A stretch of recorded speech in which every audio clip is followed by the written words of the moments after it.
we've known each other a long time. Hold the line! Hold the line! I was born to fight wars that no army could win. But now the truth feels further away than ever. I still have so many questions.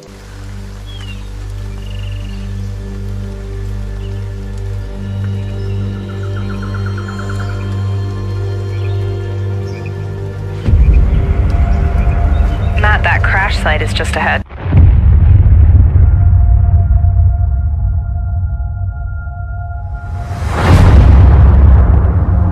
It's been 15 years since the fall. The city is a corpse. And the skies rained missiles, and the ground burned to ash, and the seas boiled, and people turned into shadows.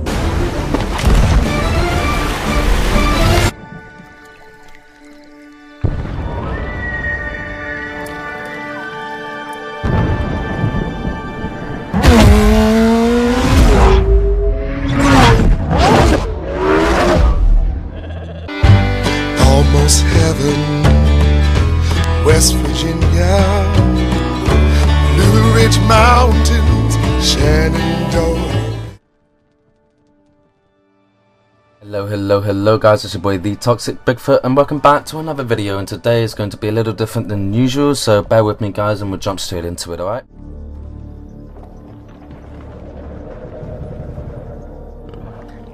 There are a total of around 50 games that have been showcased so far for the E3 2018 conference, but for now, we're going to be looking at 10% of them, which, that 10% happen to be my most favourite games so far that have been showcased.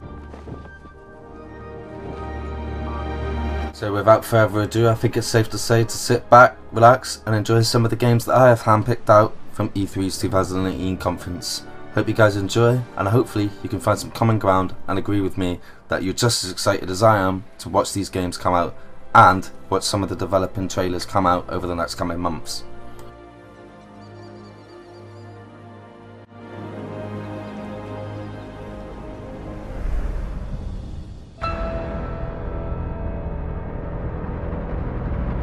First game we're going to be talking about today is Anthem. Anthem is a shared world action RPG based game which is developed by BioWare. It's supposedly set into the future, but however it's not set upon Earth, which kind of makes sense because the whole aesthetic feeling of the graphics, the scenery and the general outlook of how the game mechanics play kind of prove that it must be somewhere else. The game is easily classified as a shooter based game very similar to the likes of Destiny 2 or The Division, in which you'll be able to team up with 3 other friends and explore the vast regions of the world it's based upon. For what we know so far, the storyline for Anthem is playable as a freelancer who you get the choice to play as inside an exo-mech type suit, which is called a Javelin. So far the Javelins are divided into 4 categories, which all come with its very own unique set of abilities, weapons and separate customizable classes. We have the Ranger, the Colossus, Storm and the Interceptor. So far the developers have confirmed several abilities for the 3 unique classes for the Javelins, and a 4th which is confirmed, however no abilities have been released as of yet. So far the only thing we know about Anthem's mission types are free play, in which you can roam around the world with minor tasks and side quests which generate for you and all your friends for you to complete. Formal missions is another mission type in which you are able to talk to NPCs, which are designed for far more substantial missions, which are primarily designed to give context for characters, creatures and the history of the world of the game you are playing in. There are several other confirmed mission types, however I was not able to find the information on these as of yet. Personally, I'm very excited for this game and I can't wait to play it. The release date for Anthem is set sometime early 2019. I hope you guys are looking forward to this just as much as I am, because it's shaping up to be pretty awesome. Peggy 18. Next up, we have Metro Exodus. And the skies rained missiles, and the ground burned to ash, and the seas boiled, and people turned into shadows. Metro Exodus, a game developed by 4A Games, is a third installment of the Metro universe.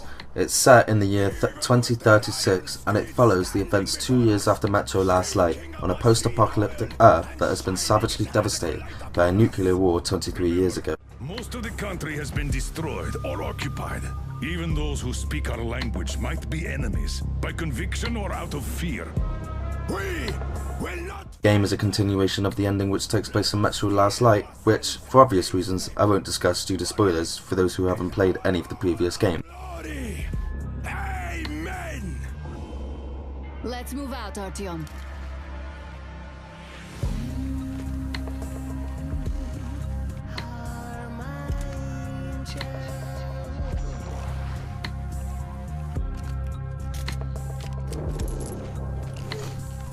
For those of you who don't know what type of game Metro is, it's an FPS-based game with survival horror and stealthy-like elements, in which the player must tackle challenges such as getting from one area to another with limited resources, as well as scavenging for said resources. They want blood? They will get it. We'll cross it no matter what those fanatics think.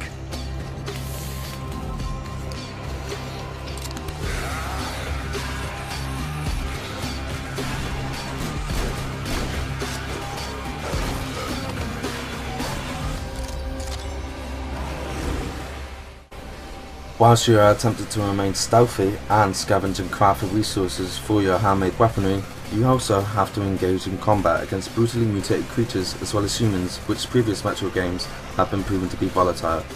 As a fan of the previous Metro games, I'm looking forward to the third installment of this one, and I can't wait to see how the storyline plans out following its predecessor. The release date for Metro Exodus is set for February 22nd, 2019. You got me, you damn heretics. Artyom, jump! Moving on from Metro Exodus, we have Cyberpunk 2077. Before we get started on this game, there isn't a lot of confirmed information about this game, but this of course is open to speculation. Cyberpunk 2077 is a game which has been in development by CD Projekt Red. It's seemingly an enormous futuristic based game with an RPG focused based element. We can of course expect this to be an extremely story driven game, given the fact that CD Projekt Red have made titles similar to this, such as The Witcher game.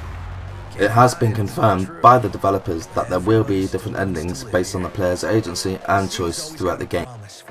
The game is set in an open world metropolis, Night City of California.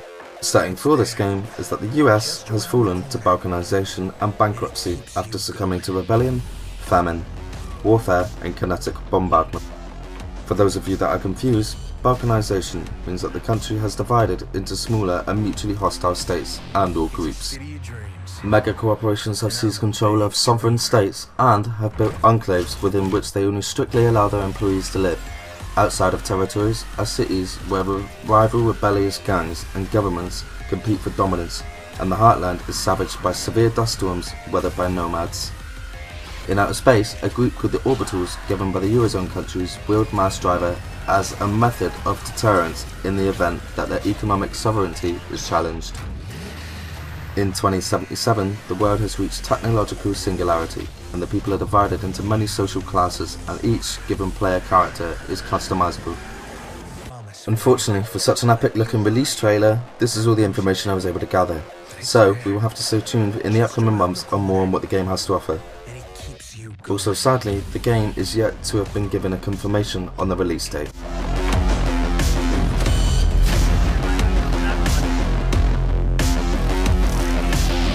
It's a city of dreams, and I'm a big dreamer.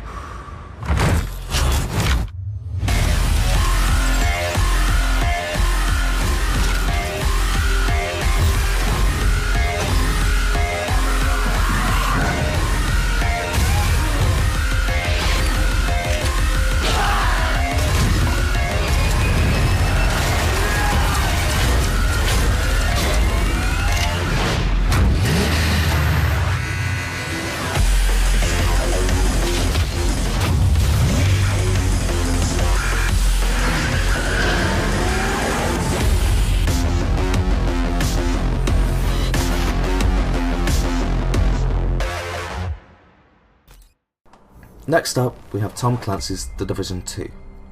The Division 2 is an open-world, FPS-based game set in Washington DC on a 1-to-1 scale, which, as opposed to the first game being set in New York City, is a big step up in terms of authenticity in comparison to the first game. So, kudos to the developers on that. Matt, that crash site is just ahead. You're a member of the Division, an elite group of civilian agents charged with being the last line of defense. With DC at risk, it's time to gear up and use your unique skills to take on this new threat. Game is set in the summer, 6 months after the green virus, which, if you remember, was the green poison pandemic. 6 months after the green poison pandemic, Washington DC is on the brink of collapse, and all agents from Strategic Homeland Division are sent to Washington DC before America goes into a state of free-fall of civil war which would decimate the country. The developers have seemingly worked hard to try and step up everything from its predecessor, with most of the capital and the city being covered in ruins, destroyed buildings, decaying environment, enhancing the vibe of the urban and naturalistic setting, to what looks like a more interactive quick menu for your gear, weapons, item slots, to different enemies and loot. As far as the trailer shows, we can expect to see more and or better weapons, stats, talents, mods, following onto gear, gear sets, skills, equipment, and an improved HUD, and last but not least, enemy factions and gameplay. The release trailer also shows that the game map offers an up-and-close personal view of its landmarks, the natural landscapes, neighbourhoods, and enemy hideouts. We can expect to see more of this developed as time goes on. The main protagonist faction which we know of so far is the True Sons. They are situated in some of the areas some of you may be familiar with, such as Penn Quarter Station, Children's Garden, and of course Capitol Hill. We can also probably expect that some of the factions from the previous game will also be around Washington DC, however, I wasn't able to find any information confirming this one, so at this point, it's safe to say that we can speculate that the True Sons won't be the only faction that are looking to come into significant and higher power.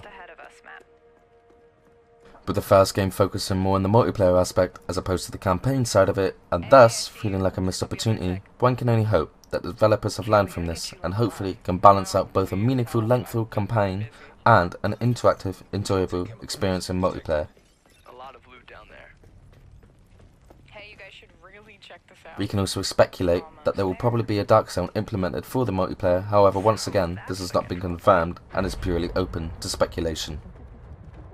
With all that being said, I'm really looking forward to seeing future videos and updates on this game, and seeing how the upcoming months will probably show more and more of the game before its release date on the 15th of March 2019. This game is definitely one to look out for, and as a final note for this game, you can sign up for the beta for this game by going to the Division 2's website, which will be provided in the description below. That sniper on top. Wait for it. Got her.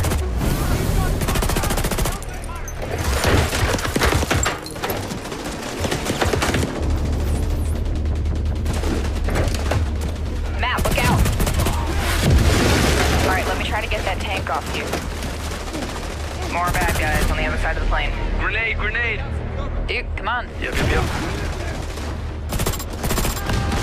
Matt, I need your help. Over here.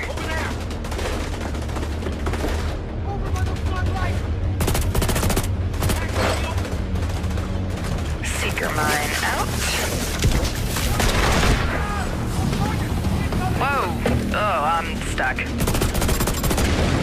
Use a little help.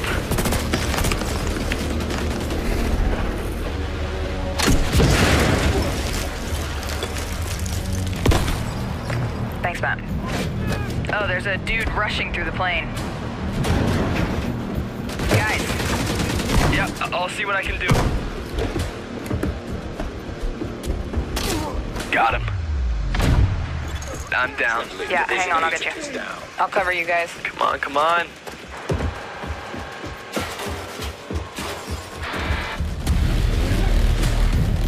Get that weak point. Oh crap, Matt, watch out! Sending my drone. Thank you for the revive, Meg. I've got this guy behind the tank. Matt with the hive, nice. Alright, just lay it on him. Again? Drone down. Oh, there goes his armor. Ah! You're on your own. Keep going. Good job. Level up. Level 30. Oh, sweet. Alright, flare is up, control point is ours. Nice. You guys wanna check out the plane? Let's go. Analyzing ballistic residue. Looks like a rough landing.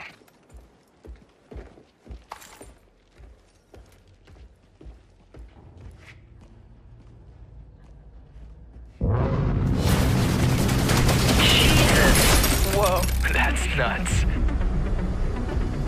Let's check it out. Great idea, let's just die. So, game plan. Take the capital back. I think we're ready.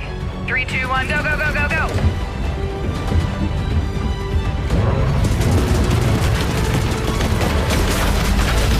Moving on from the Division 2, we have finally arrived to a game that is looking extremely promising in my eyes, Dying Light 2.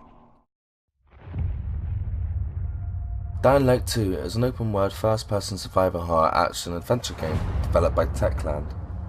The premise for Dying Light 2 is set 15 years after the initial zombie outbreak. The setting for this game, as we can see in the release trailer, is a vast difference, yet a fantastical approach from its vaguely Middle Eastern setting in its previous game. You'll still be able to parkour around the city, fight humans and zombies alike with all manner of handcrafted weaponry, and lootable items which can be found throughout the world. The exciting part to this trailer, which makes it so unique and different from any other trailer of a sequel to a game, is that in this story, the world around you can radically change depending on the decisions you make, making it vastly different to its predecessor.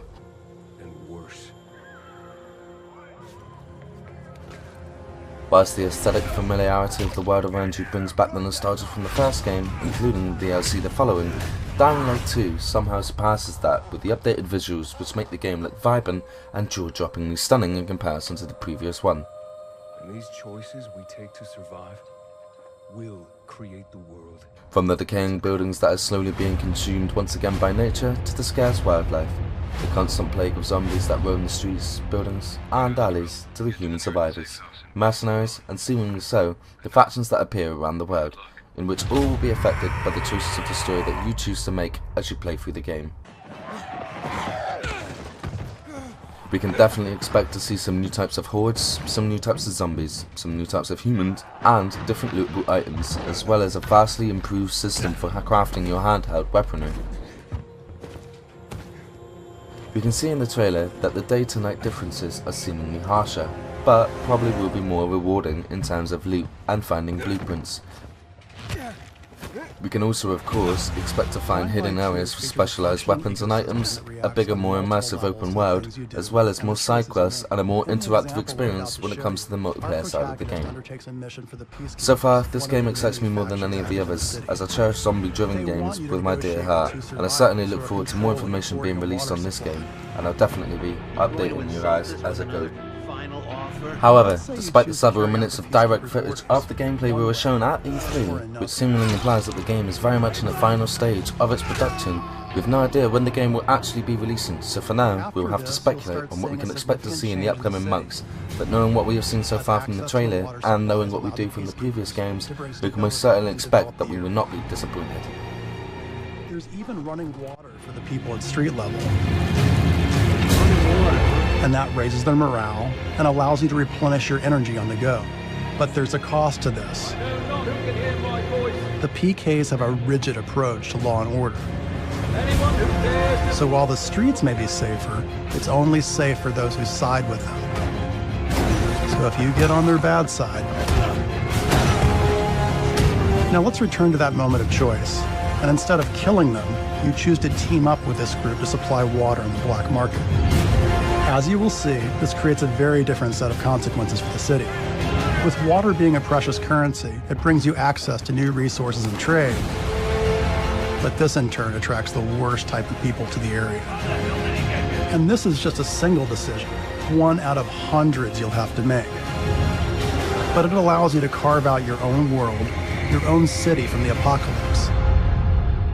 Each player's game experience will be unique.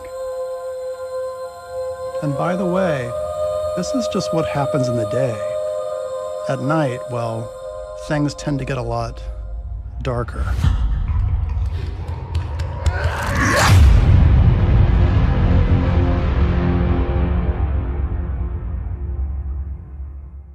unfortunately guys, that is all we have time for today, which kind of sucks because I kind of wanted to talk a little bit more of maybe some other games that could be featured on this channel, but so far for now, this is all we had time for. Thank you very much for watching guys, it's been your boy TheToxicBigFoot. Don't forget to like, comment and subscribe. Also, let me know in the comments below what games you're excited for that have been released so far at E3. Are you maybe looking forward to the same games I am, or maybe you're looking forward to something else? Either way, I hope you guys have a good one, take it easy, and I'll see you dudes in the next one. Take care now guys, bye bye bye.